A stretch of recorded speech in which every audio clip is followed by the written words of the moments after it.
Bonjour à toutes et à tous, ici Swan et vous nous écoutez en vraie radio sur 99.7. Aujourd'hui, on va parler cinéma, on accueille Mélanie, bonjour. Bonjour.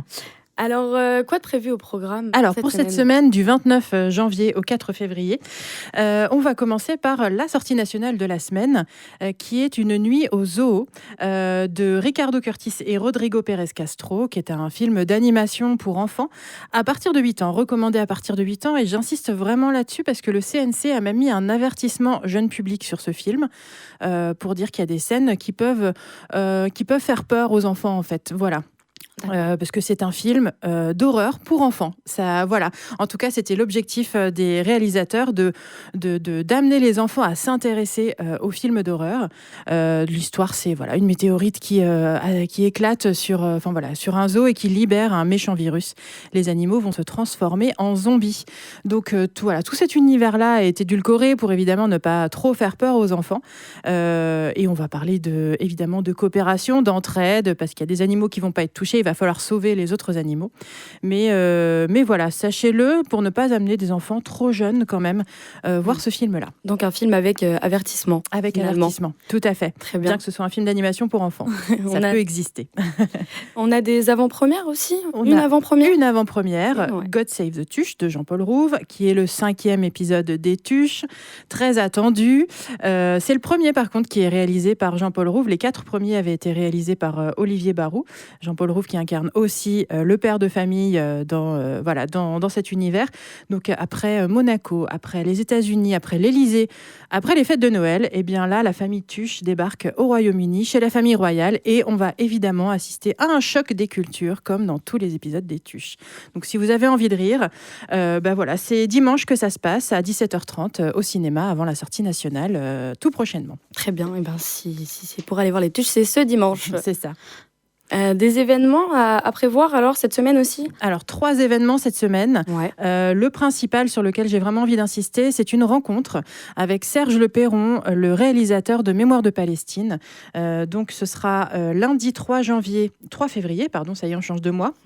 À 20h30, dans le cadre de la semaine du Festival du film palestinien, avec l'AFPS 44, l'association France-Palestine Solidarité de Loire-Atlantique.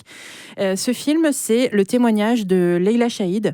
Leila Chaïd, elle a été déléguée générale de Palestine pour la France de 1993 à 2005. Elle a ensuite été ambassadrice de Palestine auprès de l'Union européenne de 2005 à 2015. C'est une femme qui est issue de 2 grandes familles de Jérusalem, très impliquées dans le mouvement national palestinien.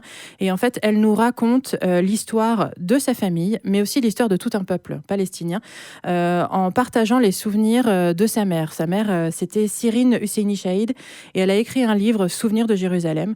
Donc c'est vraiment un film témoignage avec des archives photos, des archives vidéo, des extraits de lecture du livre de Cyrine Husseini Chaïd. C'est un très beau témoignage sur l'histoire de ce peuple et tous évidemment le conflit israélo-palestinien et tous les enjeux qu'il y a derrière tout ça. Donc lundi 3 février à 20h30 au cinéma. Lundi 3 février. Très bien. Ensuite, les 2 autres animations de cette semaine. Donc, le célèbre, fameux coup de cœur surprise. Cette fois-ci, ce sera donc le mardi 4 février à 20h30. Je peux juste vous dire que c'est un film en version originale. Donc, n'oubliez pas d'apporter vos lunettes si vous en avez besoin. Et la séance Altaïr du mois, samedi 1er février à 15h, autour des villes sacrées de Paris à Lassa en courant. Donc, pour rappel, la séance Altaïr est organisée par Pornic Évasion. On leur loue la salle. Donc, il ne passe pas par notre billetterie. Donc voilà, le tarif c'est un tarif unique de 9 €. Et comme ça ne passe pas par notre billetterie, il n'y a pas de réservation possible. D'accord, donc ce sera des billets à prendre sur place directement. Exactement, sur place à partir de 14h30, samedi. Très bien, donc c'est important à noter pour tous les auditeurs qui veulent y aller. Tout à fait. Ensuite, donc on continue avec les nouveaux films. Avec les nouveautés de la semaine. Ouais. Le premier film dont je vais vous parler, c'est Hiver à Sokcho de Koya Kamura. Hiver à Sokcho, c'était aussi le film surprise du mois de janvier. C'est un très beau film qui se passe en Corée du Sud. C'est un film qui parle d'identité, qui parle de métissage, qui parle de double culture et à plusieurs points de vue. Donc le réalisateur est franco-japonais. C'est une adaptation d'un livre qui s'appelle aussi Hiver à Sokcho, d'Elisa Choi du Sapin, qui elle est franco-suisse sud-coréenne, et le co-scénariste est français issu de la deuxième génération vietnamienne. Donc vraiment, ce sont des personnes qui ont envie de parler de cette double culture. Donc dans ce film, on retrouve Roche Dizem et Bella Kim, dont c'est le premier rôle. C'est une mannequin franco-coréenne. Roche Dizem qui est un écrivain, un dessinateur, qui se retrouve un petit peu en mal d'inspiration dans cette ville de Sokcho. Il va se louer une relation un petit peu ambiguë entre ces deux personnages. C'est un film très doux, très, très intéressant aussi, parce qu'il y a vraiment cette question du rapport, de la recherche d'un père aussi, vraiment pour cette jeune fille, du rapport de la double culture. Et il y a aussi une sous-thématique qui est le rapport au corps, qui est très intéressante et très bien traitée, très bien filmée dans ce film. Donc, Hiver à Sokcho de Ko Yakamura.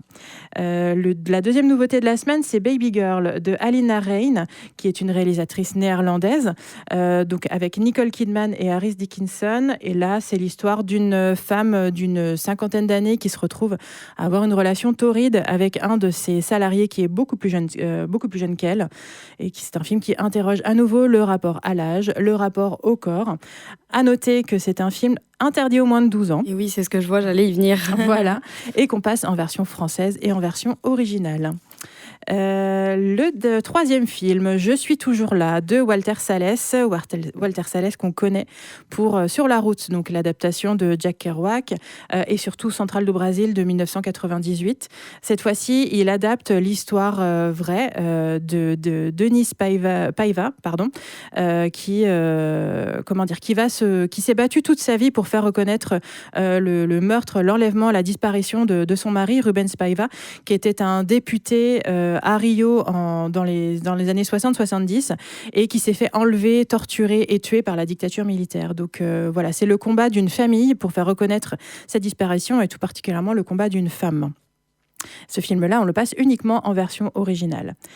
Nous avons ensuite La fille d'un grand amour d'Agnès de Sassy. C'est le premier réalisatrice de cette femme qui est une grande scénariste qui a écrit beaucoup de films français.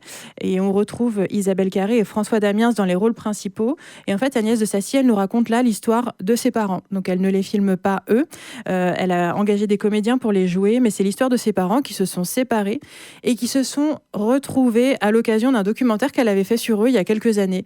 Et on va découvrir pourquoi ils s'étaient séparés, pourquoi ils se retrouvent alors que c'était peut-être pas si évident que ça.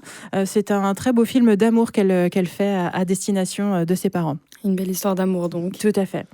Et la dernière nouveauté de la semaine, c'est Joli Joli de Diastème, dont c'est le 5e long métrage. Ça, c'est un peu une fable, un conte, mais c'est surtout une comédie musicale qui se passe à la fin des années 70. Toute la musique a été écrite par Alex Baupin. Donc si vous aimez sa musique, franchement, courez-y parce que vous aurez envie de chanter avec les acteurs et actrices tout au long du film. Et c'est un film choral. On retrouve Clara Luciani, on retrouve William Lebguil, Laura Felpin, José Garcia, Grégoire Ludig, Vincent de Dienne, et j'en passe et des meilleurs. Que des voix que l'on connaît si bien. Tout à fait, voilà. Donc une chanteuse, Clara Luciani, pour qui c'est le premier rôle au cinéma et qui joue vraiment très bien, et des acteurs dont on découvre qu'ils ont une vraie voix. Voilà. Et ce sont plusieurs histoires d'amour qui vont se décroiser dans ce film. C'est sorti au moment de Noël, c'est un conte de Noël, donc même si c'est plus Noël, c'est plus la période, c'est toujours agréable de voir ce genre de film. L'amour vit toujours. Exactement. Et puis, je vais finir en citant les films en continuation cette semaine. Évidemment. Donc, on a toujours Jouer avec le feu, Un ours dans le Jura, En fanfare, La chambre d'à côté en version originale et en version française, Personne n'y comprend rien, L'amour au présent seulement en version française cette semaine, et pour les enfants, Mufasa, le roi lion. Très bien. Voilà. Et je voudrais finir cette semaine, une fois n'est pas coutume. Il y a un petit événement spécial, un petit prix. Tout à fait. Prix Alice Guy. Le prix Alice Guy. Vous en avez peut-être entendu parler. Ouais. C'est un prix qui existe depuis 2018, qui a été créé par Véronique Lebris, qui est une journaliste et qui est aussi qui a fondé aussi le web magazine féminin dédié au cinéma qui s'appelle cinéwoman.fr. Alice Guy, pour celles et ceux qui ne la connaîtraient pas, c'est la première réalisatrice française qui travaillait pour l'entreprise Gaumont, donc une entreprise de photographie à la fin du 19e siècle. Et elle a eu l'opportunité de découvrir les films des Frères Lumière avec Louis Gaumont. Et ça lui a tout de suite donné envie de se lancer dans cette carrière, même si au départ, c'était pas une carrière, c'était un petit truc comme ça que les gens faisaient. On l'a laissé faire parce que bon, c'est pas très important, c'est une femme, ça va pas mener bien loin. Et vraiment, ça a été la première réalisatrice française. Elle a une grande carrière et en France et aux États-Unis. Et on a oublié son nom depuis quelques années. On commence à réentendre parler d'elle. Et donc, ce prix Alice Guy a été créé pour récompenser le meilleur film français, ou en tout cas produit en France, réalisé par une femme. Donc, cette année, on a le choix entre 85 films. C'est beaucoup moins que l'année dernière. C'est 20% de moins de films qui ont été réalisés que l'année dernière par des femmes. 85 films sur environ 250 films qui ont été faits l'année dernière en France. Et en fait, si vous souhaitez participer, vous avez jusqu'au 31 janvier pour voter.